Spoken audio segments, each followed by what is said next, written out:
This week I learned a new word. I wonder if any of you know it. I'm sure Bruce knows this word. Contrafactum. Contrafactum. I thought it was a statement that contradicts the facts, you know? That would be but no, instead, a contrafactum is what you get when you put new words to an old tune. Some of us are acquainted with contrafactum from the works of the great American artist, Weird Al Yankovic. Weird Al is the master of the contrafactum. He's the one who took the hit rock song Addicted to Love and rewrote it as Addicted to Spuds. He's also the one who took the James Brown song Living in America and rewrote it as Living with a Hernia. So you might be happy to learn that on this 4th of July weekend, we will be singing along to our own contrafactum. It's the hymn we'll sing at the end of this morning's service, My Country 'Tis of Thee. Not quite as funny as a Weird Al Yankovic song, but it turns out that My Country 'Tis of Thee is a contrafactum. In this case, a patriotic song about America, ironically written to the tune of Britain's national anthem, God Save the Queen, or King at the time. I guess at the time it was pretty funny. It became an instant hit. It was written in 1831, 50 years after the Revolutionary War, 25 years before the Civil War, by a young American seminarian named Weird Samuel Francis Smith. In 1831, it was intentionally ironic to write an American patriotic song to the tune of God Save the Queen. But today, we can't read his lyrics without being overwhelmed by his unintended ironies. My country, 'tis of thee, sweet land of liberty. No mention, of course, of the millions of African American slaves who were at that time completely deprived of their liberty. Land where my fathers died, land of the pilgrim's pride, which only leads us to wonder what exactly the pilgrims were proud of when they had to be rescued from starvation by the Nauset tribe, who were then repaid for their efforts with slaughter, starvation, and contagious disease. One could go on throughout the hymn, of course. The fact is that My Country 'Tis of Thee extolled rights and liberties that were categorically denied to everyone who is not a white male property owner. This irony is not just obvious to us now, it's obvious to those who were paying attention at the time. Just 10 years after its publication in 1841, the contrafactum inspired its own contrafactum, a fiercely abolitionist version. My country, 'tis of thee, stronghold of slavery, of thee I sing. Land where my fathers died, where man's rights deride. From every mountainside, thy deeds shall ring. And we got through the Civil War, and the great American scholar, W.E.B. Du Bois, began exposing the evils of a deeply racist Jim Crow South. And one day he wrote, he realized that his conscience no longer allowed him to sing My Country 'Tis of Thee at 4th of July celebrations. And yet he didn't want to seem, as he said, boorish and ungracious. After all, he said it was his country too, and I love its ideals, if not all of its realities. So he came up with his own contrafactum lyrics. My country, 'tis of thee, late land of slavery, of thee I sing, land where my father's pride slept, where my mother died. From every mountainside let freedom ring. Let laments swell the breeze and ring from all the trees, sweet freedom's song.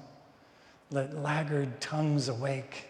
Let all who hear partake. Let southern silence quake, the sound prolong. Pretty good.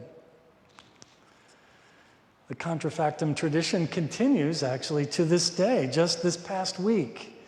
Right after the Supreme Court overturned Roe v. Wade, the artist Reina del Cid offered her own version. My country, 'tis of thee, land of inequity, of thee I sing.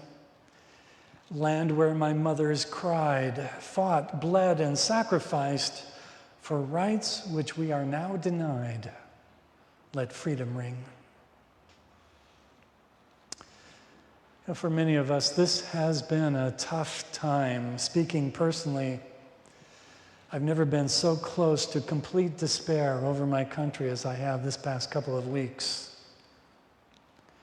But one of the consolations of looking into these various contrafactum has been to learn how every generation finds a new way to sing this old song.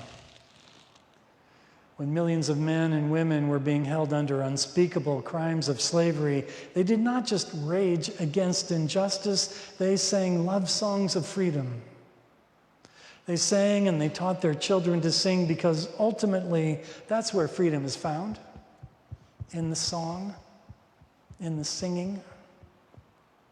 When the suffragettes were thrown into squalid prisons, physically and sexually abused for simply demanding the right to vote, they never stopped singing. When Martin Luther King Jr. was arrested 29 times, he never stopped singing.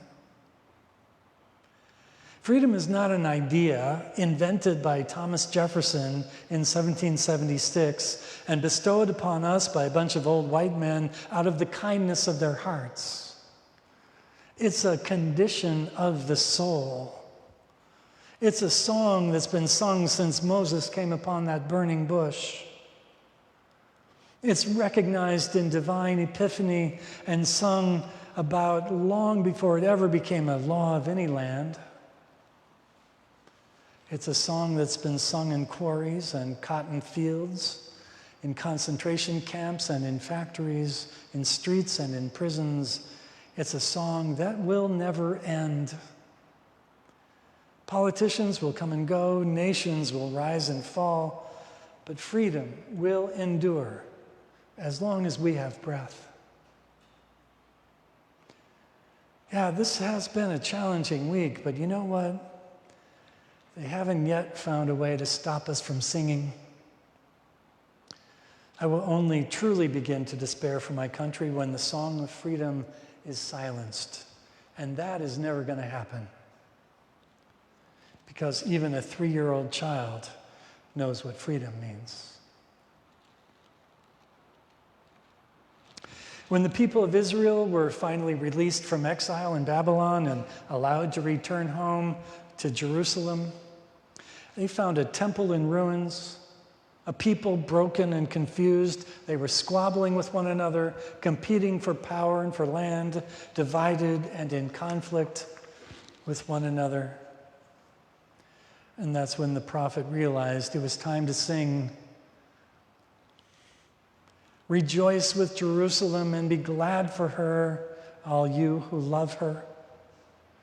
Rejoice with her in joy, all you who mourn over her. Rejoice with her in joy, all you who mourn over her, that you may nurse and be satisfied from her consoling breast.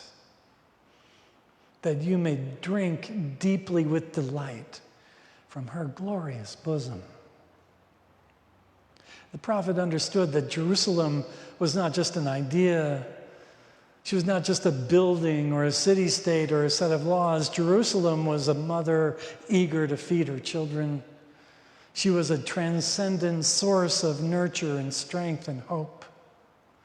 And if she was our mother, that meant that we were all brothers and sisters to one another, all of us with a place at the table, all of us with an inheritance secured.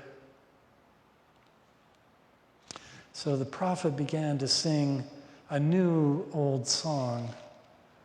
He sang of a divine mother, the source of all our lives, a song that inspired a renewed faith in the beloved community, a song that gave birth to a hope that still prevails to this day, because we have kept the song alive. We sing and we teach our children to sing. This is how we heal. This is how we find our strength. This is how we renew our love. Not just for this country, but for the great ideals that brought it into being 246 years ago.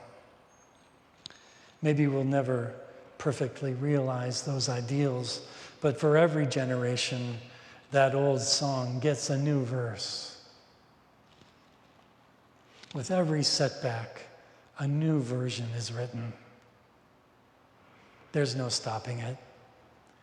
The love song of freedom continues. Amen.